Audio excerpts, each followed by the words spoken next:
ओम शांति। आज की तारीख है 5 जनवरी 2026। मीठे मीठे रूहानी बच्चों, आज के मुरली पॉडकास्ट में आपका स्वागत है। आज की साकार मुरली में बाप दादा हम बच्चों को बहुत सुंदर रीति से यह समझा रहे हैं कि मीठे बच्चे, बाप की श्रीमत से तुम मनुष्य से देवता बनते हो। गीता का सच्चा ज्ञान और राजयोग ही तुम्हें सत्यरूप संपूर्ण पावन बना देता है। साथ ही एक दिलचस्प प्रश्न भी है। प्रश्न: सतयुग में हर चीज इतनी अच्छी और सतो प्रधान क्यों होती है? उत्तर: क्योंकि वहां मनुष्य ही सतो प्रधान होते हैं। जब मनुष्य श्रेष्ठ, पवित्र और दैवी गुणों वाले होते हैं तो प्रकृति, साधन और सारी सामग्री भी सतो प्रधान हो जाती है। और जब मनुष्य पतित और बुरे बनते हैं तो वही साधन और सामग्री भी हानिकारक रूप ले लेती है। अर्थात संसार की क्वालिटी का मूल कारण स्वयं मनुष्य की चेतना है। अगर मनुष्यों की चेतना सतोप्रधान है तो विज्ञान भी सेवा का साधन बनता है, प्रकृति भी सुखदाता बनती है। और अगर चेतना तमोप्रधान है तो वही विज्ञान, वही साधन विनाश के उपकरण बन जाते हैं। आज की मुरली में इन्हीं सभी बातों को गीता के सच्चे ज्ञान, बीज रूप पाप, देवी देवता जीवन और आज के विज्ञान व विनाश के संदर्भ में बहुत साफ साफ समझाया गया है। आइए सेगमेंट के रूप में समझते हैं। आज बाप दादा का मुख्य महावाक्य है, मीठे बच्चे, बाप की श्रीमत से तुम मनुष्य से देवता बनते हो। गीता का ज्ञान और राजयोग तुम्हें संपूर्ण पावन बना देता है। श्रीमत यानी सबसे ऊंची मत, स्वयं परमपिता परमात्मा की मत। उसी श्रीमत से मनुष्य जो आज विकारों में फांसे हुए हैं, काल, कर्म और माया के वश हैं, वे बदलकर देवता अर्थात दैवी गुणों से संपन्न, सद्गुणों की मूरत, सतोप्रधान आत्मा बन जाते हैं। और ये कैसे होता है? 2 मुख्य साधन: 1 गीता का सच्चा ज्ञान, 2 राजयोग यानी ज्ञान से समझ बदलती है। योग से संस्कार और स्वभाव बदलता है। ज्ञान और योग, इन दोनों का मिलन ही मनुष्य को देवता बनाता है। प्रश्न था, सतयुग में सब कुछ इतना सतोप्रधान क्यों? बाबा कारण बताते हैं। सतयुग में मनुष्य ही सतो प्रधान हैं। आत्माएं पूर्ण, पवित्र, काम, क्रोध, लोभ आदि से मुक्त। जब मनुष्य सतो प्रधान तो प्रकृति के 5 तत्व उनकी सेवा में सहयोगी बन जाते हैं। कोई भी वस्तु हानिकारक नहीं होती। किसी भी चीज को कहीं से मंगाने की आवश्यकता नहीं होती। सब कुछ स्वाभाविक रूप से उपलब्ध। आज के युग में एक देश से दूसरे देश तक कितनी चीजें आयात निर्यात होती हैं, अमेरिका, जापान, ऑस्ट्रेलिया वगैरह से। पर सतयुग में सिर्फ एक ही धर्म, एक ही राज्य, आदि सनातन देवी देवता धर्म का राज्य, जहां सब कुछ भरपूर, स्वदेशी, ईश्वरीय रिसोर्स से, किसी बाहर की कमी नहीं। इससे यह पक्का होता है कि आधार है मानव की आंतरिक अवस्था। बाबा कहते हैं, यह शरीर जिसके द्वारा मुरली चल रही है, यह दादा है, प्रजापिता ब्रह्मा। इसमें एक जीवात्मा ब्रह्मा की आत्मा भी है और साथ साथ परमपिता परमात्मा शिव भी विराजमान हैं। इसलिए हम कहते हैं, बाप दादा। आप बच्चों को सबसे पहले यह निश्चित ज्ञान होना चाहिए कि यह जो बोलने वाला मुख है वह ब्रह्मा बाबा का है, पर जो ज्ञान बोल रहा है वह शिव बाबा का है। जब यह निश्चय पक्का हो जाता है तभी श्रीमत पर पूर्ण श्रद्धा बैठती है। माया मूंझन नहीं डाल पाती, ये मत ब्रह्मा की है या शिव की।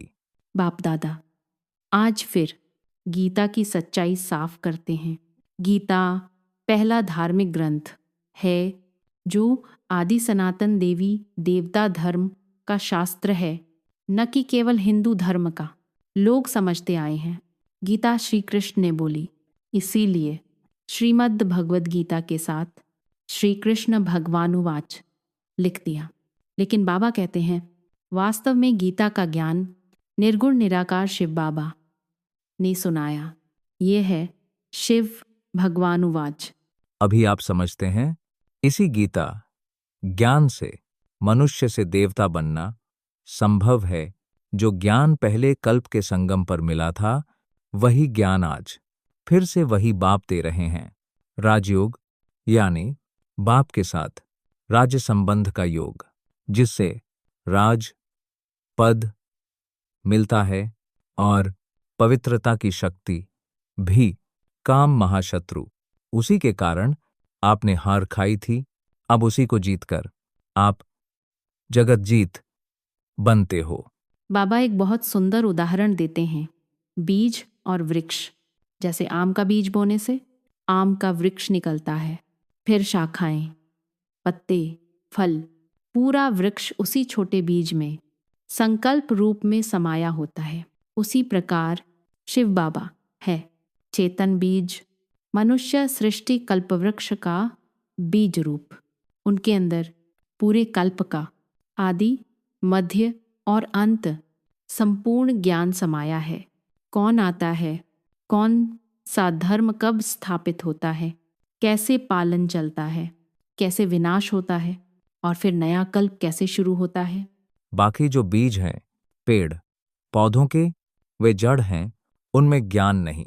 पर शिव बाबा चैतन्य बीज रूप हैं। आप आत्माएं भी चैतन्य हो, पर अभी ज्ञान भरने की प्रक्रिया में हो। जब यह ज्ञान भर जाता है, तब आप भी नॉलेजफुल कहलाते हो। और यह जो पूरा विस्तार है, विभिन्न धर्म, विभिन्न संस्कृतियां, यह सब है कल्प वृक्ष के पत्ते और शाखाएं। बीज एक, वृक्ष विविध। बाबा स्पष्ट करते हैं, कल्प वृक्ष का पहला पत्ता श्री कृष्ण है, न कि तत्काल लक्ष्मी नारायण। पहले श्री कृष्ण सतयुग का प्रथम राजकुमार है, फिर बड़ा होकर लक्ष्मी के साथ लक्ष्मी नारायण बनता है। आप बच्चों को इन देवी देवताओं के चित्रों का पूरा हिस्ट्री ज्योग्राफी पता है। ये हैं पूज्य रूप, भरपूर दैवी गुणों से संपन्न, पवित्र, दैवी स्वभाव वाले। अब आप ज्ञान मार्ग पर इन्हें केवल पूजा के लिए नहीं, बल्कि आदर्श स्वरूप के रूप में देखते हो। हमें ऐसा बनना है। भक्ति मार्ग में यह भावना नहीं होती, वहाँ केवल मांगना और गाना होता है। ज्ञान मार्ग में बनना और धारण करना उद्देश्य है।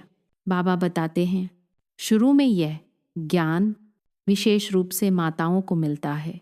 भारत में भी देखो, विशेष नमन कन्याओं को, माताओं को किया जाता है। क्यों? क्योंकि वे ज्ञान धारा की मुख्य साधन बनती हैं। बाबा इस ज्ञान धारा को ज्ञान गंगा भी कहते हैं। भक्ति में लोग गंगा, जमुना, नर्मदा, सरस्वती आदि नदियों को पवित्र मानकर स्नान करते हैं, मेला लगाते हैं। पर सच्चाई यह है कि असली पवित्र धारा यह ईश्वरीय ज्ञान है, जो आत्मा को पापों से मुक्त कर पवित्र बनाता है। आप सब भी इसी ज्ञान धारा के साधन बन रहे हो। बाबा एक बहुत ही गहरी तुलना करते हैं। एक तरफ यह है ईश्वरीय ज्ञान, जो आपको मनुष्य से देवता, कंगाल से तृप्त, पतित से पावन बनाता है।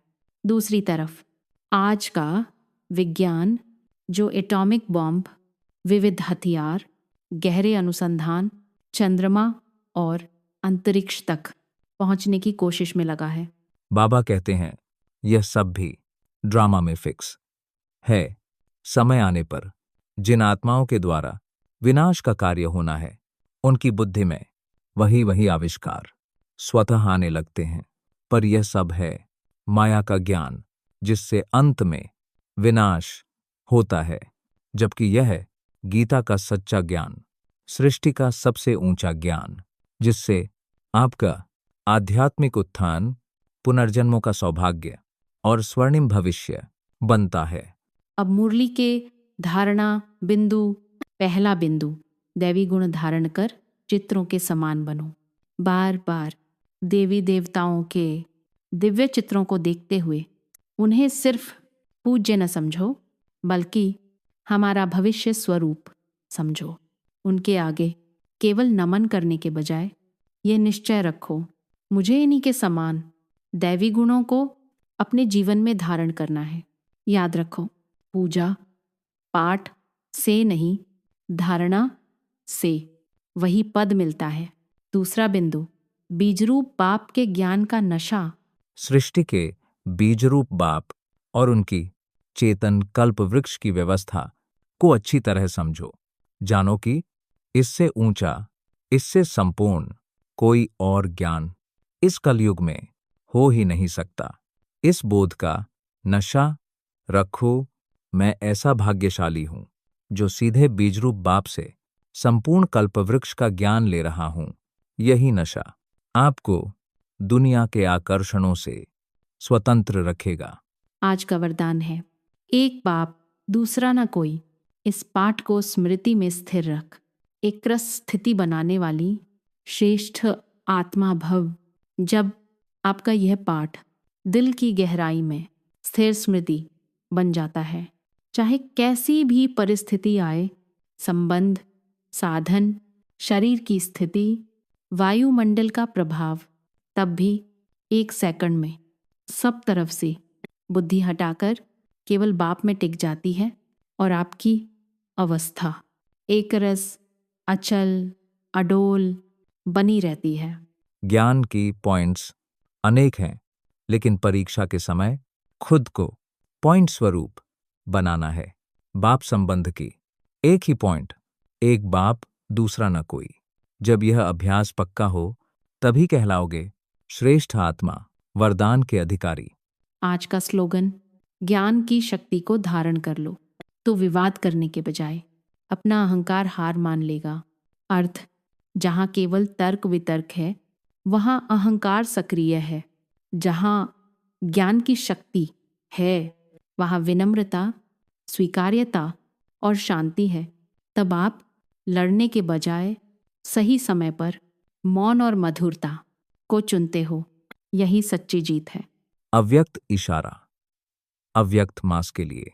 इस अव्यक्त मास में बंधन मुक्त रह, जीवन मुक्त स्थिति का अनुभव करो। बाबा चाहते हैं आप ऐसे निर्बंध बनो कि न देह का बंधन, न संबंधों का, न पुरानी आदतों का कोई भी बंधन आपकी स्थिति को हिला न सके। आप स्वयं भी मुक्त जीवनदाता बनो, जो अपने कंपन से, अपने सकाश से, अपने शुभ संकल्पों से दूसरों को भी अंदर से हल्का, मुक्त और शांत अनुभव कराएं। मीठे मीठे सिकिलधे रूहानी बच्चों को माता पिता बाप दादा का दिल से याद, प्यार और गुड मॉर्निंग। रूहानी बाप की रूहानी बच्चों को नमस्ते। Asterisk asterisk S2 asterisk asterisk. और हम सब बच्चे दिल से कहते हैं, रूहानी माता पिता बाप दादा को रूहानी बच्चों की ओर से याद, प्यार, नमस्ते। ओम शांति।